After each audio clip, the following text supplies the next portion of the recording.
Good afternoon. So Lawrence approached me about 2 months back, right, to talk about serial entrepreneurships, and that's what I'm here today. Each and every one of us, right, have the aspiration to be an entrepreneur, right? But whether we will take a plunge into it or not depend on many factors, right? If we are comfortable with our job and we have a nice, good salary, a great bonus system, right? I think the likelihood of going into entrepreneurship will be much lower, right? Than somebody, right, that have lost their job, right? I think we have read a lot of stories about entrepreneurs, right?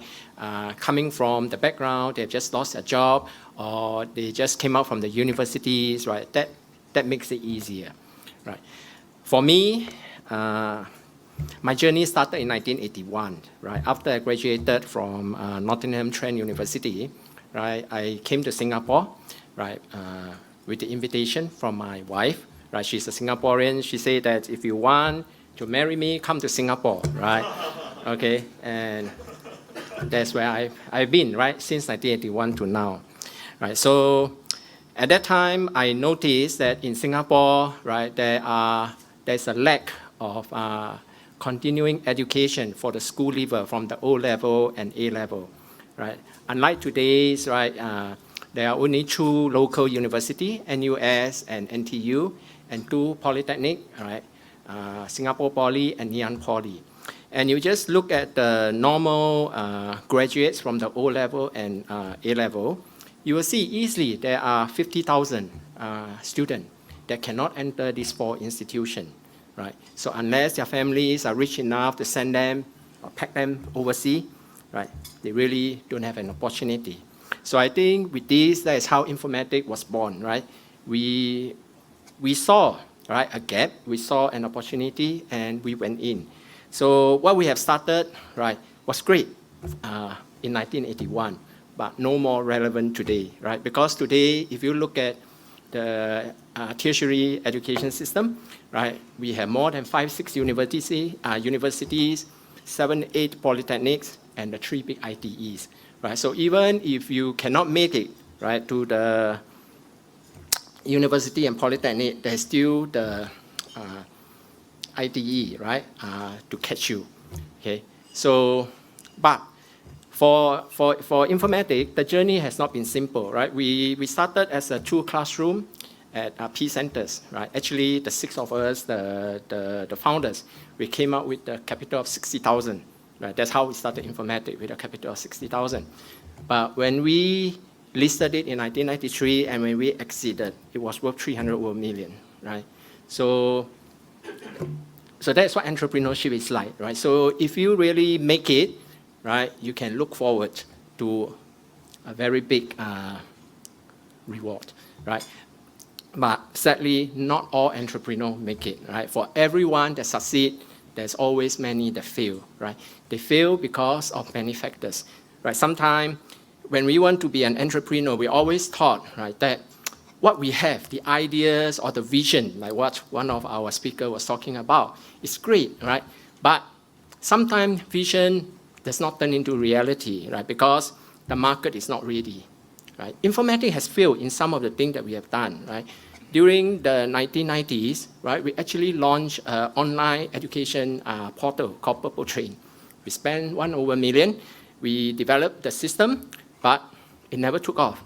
If that system were available today, it will be worth multi-millions, right? Because the concept of online education have changed from 1990, where it was not acceptable because mainly it's because the employer will not accept an online degree, right? They thought the online degree, you just play, you cheat, right? And you got your online degree, right? But today, COVID-19 had changed the whole concept. A lot of universities shut down for the 2 years when COVID was at the height, right? And a lot of education went online. So now online is a different thing. I'm still in the education scope as of now, but not the classroom type, but now online. So I do have a few platforms that we are doing online education, and it's doing very, very well, right? And also thanks to China shutting down the online education, right? They make it impossible for the online education to continuing working, right? Because they say to do the business, you have to be non-profit. Which entrepreneur want to do any business for no profit? None, right? So that's our opportunity. So with education, right, I have gone on to many other things. Like what I told Lawrence, right, if you want me to tell everything, it will take more than 10 minutes. He said, no, just choose two, right? So, okay, I choose education as the beginning, and the end, I choose my biotech and the medtech, okay? So for the past few months, right, myself and my partner who are here today, Professor Lim coming, right, and also Dr. Yu, right, we are looking into the biotech and the medtech industry. Why? Very simple. When I started education, I always think of education as a good thing, right? Because through education, we can change a person's future. We can change a person's life, right? Just look at it, right? If I come from a poor family, right, and if I don't have a proper education, what can I do? Nothing. Right? But if I have a good education, I have this opportunity that I can go out and be somebody important, somebody different.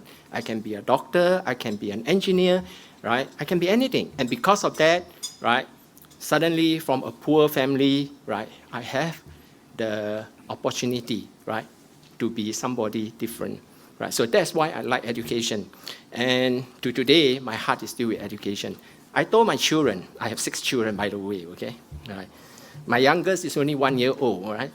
So I told them, right, I can leave you with money, right, but it will serve you no good. But if I leave you with an education, right, it will serve you to the very end, right? Because with education, nobody can cheat you out of your education. If I leave you a fortune, I leave you a few $1,000,000, you can spend it, right? You can be cheated, right? Or you can, for whatever reason, right, lose it. But once you have an education, it stays with you for life, right? So that's why I like education. So the final industry, which is not the only industry, I'm involved in 15 other industries I like, is the medtech and the biotech, right? Because I see it also as a means to buy insurance for myself, right? I'm 63 years old. Who knows that tomorrow, right, I will not get any diseases or anything, trust it. It happened to everyone. Cancer is everywhere. When we get old, right, we suffer from Alzheimer's, we suffer from Parkinson's disease, right? You just go on. There's so many diseases. So this industry that I'm going in, it's just like education, right? I see something good in it, right? We are looking into solution, into ways, right, that we can provide a cure for all these sicknesses, right? So we are into many things, right? Some of which is like the neuroscience, right? We are looking at Alzheimer's, Parkinson's, epilepsy, chronic pain, okay? And also in the stem cell, right? We are looking into the research for stem cell, where we hope, right, that we will have the ability, right, to grow the organs, to replace your organ, right? Which is one of the new solution, right, to any sicknesses, right? You need a kidney, we give you a kidney. You need a liver, we give you a liver. But sadly, to get a kidney and a liver from a live donor is not that easy, right? First of all, it needs to be a perfect fix, right? And even though everything is fake, your body might still not accept it, right? Because they still consider it foreign. But from the stem cell, we can grow your organ for you. I think that's a perfect solution, right? So it may not happen today or tomorrow, right? It may take us 5 to 10 years down the road to do it, but at least we have started the journey, right? We have started the journey to look into, all these cure, including cancer, right? We are also looking into cure for cancer, for various types of cancer, breast cancer, prostate cancer, right? Colon cancer, right? And that's why I like the business, right? So like what I say, serial entrepreneurship is something that you must dare to venture if you have the aspiration, right? You must dare to do it, right? People tell me, you should retire. I say, yes, I should retire, right? So why are you still doing it? Very simple. First of all, I have the vision to do something good. Secondly, I have a need to do it because I got 3 young children that I hope to be able to leave a legacy for them, right? So, well, so if you want to be an entrepreneur, like what I say, right, be prepared, right, to risk everything that you have, take a plunge, right, and then let's see what happens, okay? So with that, I come to the end. Thank you very much.